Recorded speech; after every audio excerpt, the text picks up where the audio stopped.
Hello there, and thank you for clicking on this video. As you can see by title, we're gonna talk about Suits because I fell in love with the show this year. I think it was the beginning of last year. Well, yeah, it was last year, but I'm still in 2023. I'm actually still in 2020. Well, maybe even 2019. Yeah, it was crazy 3 or 4 years. Wow, time.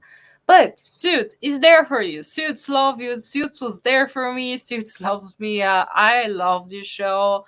I actually started watching it when I was in law school. I started law school in 2022. And then a few months later, a friend of mine told me about it. And I was like, yeah, I've seen it like here and there.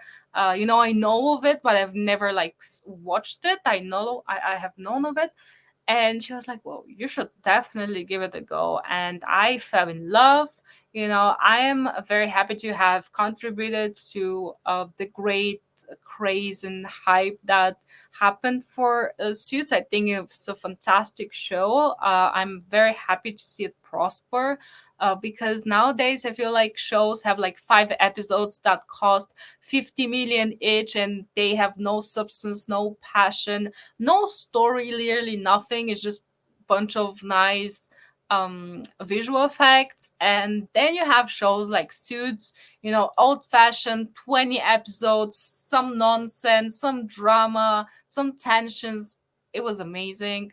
I'm happy to have grown up in a decade where we had like Desperate Housewives, this, Suits, where we had Scandal, The Blacklist, and Two and a Half Men, and many other shows, that had like solid 20 episodes. The Big Bang Theory as well. And funnily enough, these are the shows that were most watched last year. And the top 10 is Suits, the Gilmore Girls. I've never seen it, but I know people love it. The Big Bang Theory, have a lot of old shows that people go back to watch. And yeah, I mean, Suits is just such a great show. I think the characters are great. Of course, there's some stupid stuff, but there's not one perfect show. I think maybe except Better Call Saul. This is a good show. But anyways, yeah, let's talk about it. So they're making a spin-off. I think that's stupid. The fact that you have the old cast, they're still super young because they still look the part. I mean, you had the two main characters, Harvey and I forgot his name, but the two main characters, the actors made a commercial for the Super Bowl, and their chemistry is so easy and crazy, and it's great. You have the cast doing things with Suits. They're not as successful in other movies and stuff. So I think that they would have some free time to you make some to make a continuation of Suits. So I don't know why they're making a spin-off with Stephen Amell. I really don't understand that. I mean, if they had announced that they're gonna make a spin-off of Harvey and I forgot the other guy. I'm sorry, but if you have announced that, people would have gone crazy. So I don't understand why you're doing a spin-off with Stephen Amell. I mean, I think he's a good actor. I assume. I don't think I've ever seen him in anything. I know he's from Arrow, but I don't know if I've. Well, he's hot. So for me, hot translates to a good actor. So let's do that. Let's go through this article. So Stephen Amell is suiting up. The actor will lead NBC's upcoming Suits spin-off Suits LA, portraying that black charismatic force of nature who puts his own needs above others. I don't. I mean, is it just gonna be, a knockoff Harvey? Yeah, I think that Harvey is such a iconic character, and I don't know if just a wannabe Harvey is gonna do him, I mean, justice. I don't know. Like, you have Harvey right there. Oh, Gabriel Macht and Patrick J. Adams. J. Adams. I don't know. I don't speak American.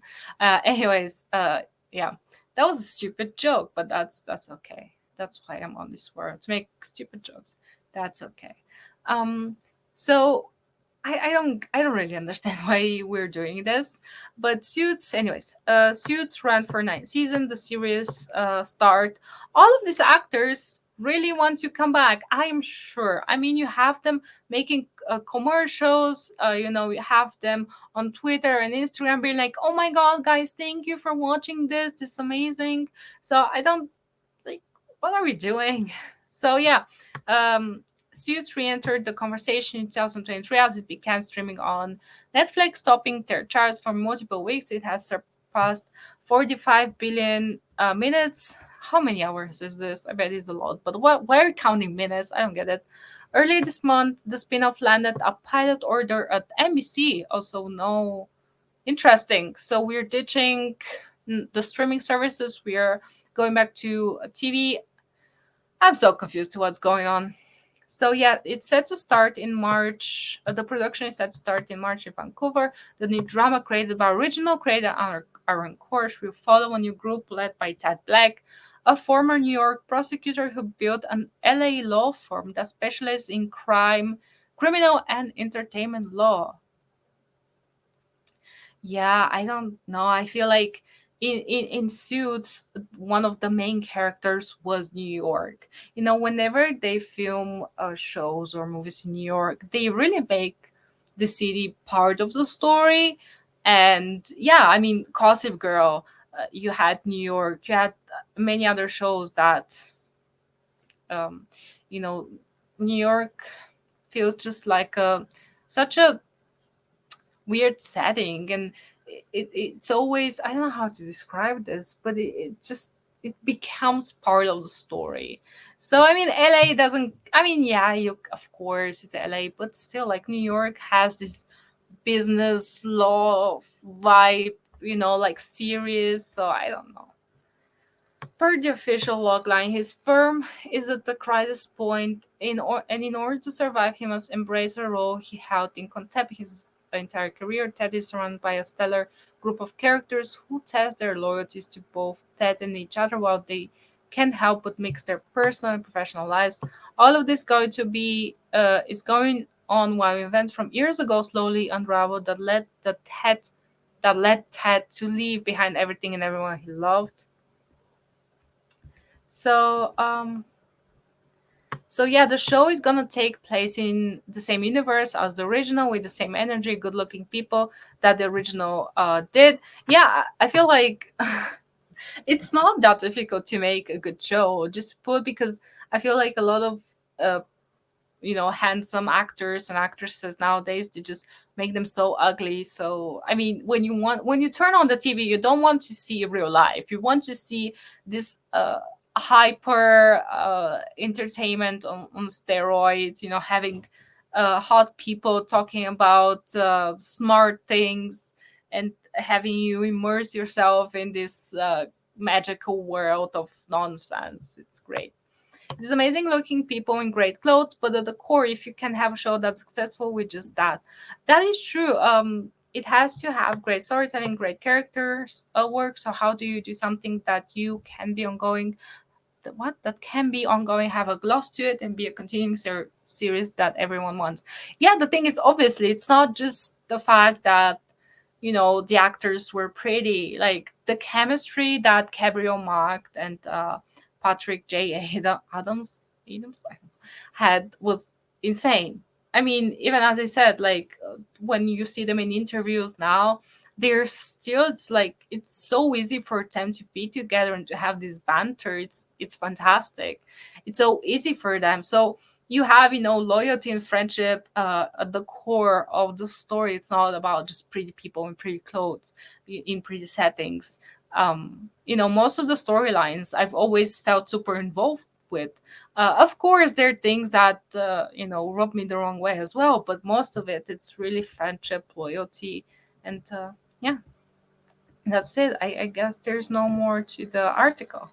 So, as I said, I feel like they should have just gone for a sequel or something to to season 9 or 10. It would be just do that. Just continue the show, or have a Harvey, like, just start from season 1, and have them in a different setting doing a bit different things, but you have to stay true to the law factor, to the hotness factor, to the friendship factor. And it's yeah, I'm scared because this might be good, but obviously it's 2024, so it might be also woke garbage as everything else. And I feel like every new show that they film, it eventually fails, because even if it's based on something from before the woke times, yeah, they kind of disturb it, distort it, and it's not what it was. There is no modern audience, it's just audience that wants good stories. We don't want propaganda in our stories, but yeah. um I really like, I made this Suits review, and I talked about the fact that you have strong female characters, right, in this show. And you had this character Samantha, I think, that tried, telling Donna, like, where is your feminism, sis, or something. She was like, don't try this on me, or you had the actress, the director, the firm, or the CEO, or whatever she was, I forgot, that because she's from African, well, lineage, whatever, ethnicity and race. I don't, and she was like, it's so insulting to me that you hired me based on my skin color. And now people are like, yeah, let's push people just because they're of this skin color, of this race, of this ethnicity. And back in the day, she was like, this was insulting. I want you to judge me based on my mind. I want you to hire me based on my mind and my skills and not my race. Like, yeah. So you had a lot of great things in this, yeah, but it would have been fun actually to have Harvey, deal with these influencers and TikTokers and all the lawsuits they face. Like, there was this episode in Suits where he actually did that. He was dealing with this influencer, like the 16-year-old wannabe, and he was just so annoyed. And this was fun, this was fun. So you could have put like Harvey in that, in that entertainment business. But yeah, I don't know. You have the actors there. I don't understand why you're not taking advantage of this. I don't get it. Maybe they will appear, but if you have them as guest stars, it's like you have them right there. Like, use them. Come on. You have like Lit, the actor Lit. I forgot their name. Oh, you have Rick Hoffman, you have Gina Torres, you have Sarah Rafferty. Meghan. I don't really. I think Meghan Markle was always kind of the weakest link, more or less. But she was a great addition to the cast. I'm not saying that, but she's not as vital to anything. To it. So I don't think I think it's fine if she doesn't come out. Obviously, she's a duchess or whatever. I don't care. But yeah, you have the actors there. I don't understand why you're making a whole new thing with a whole new cast when you have the actors there. So, but I would definitely give it a go. I would definitely watch the first episode, and I will let you know what I think about it. But this is gonna take like a year or something to come out. So yeah, do let me know down below what you think about this, and I'll see you next video. And as always, I'm made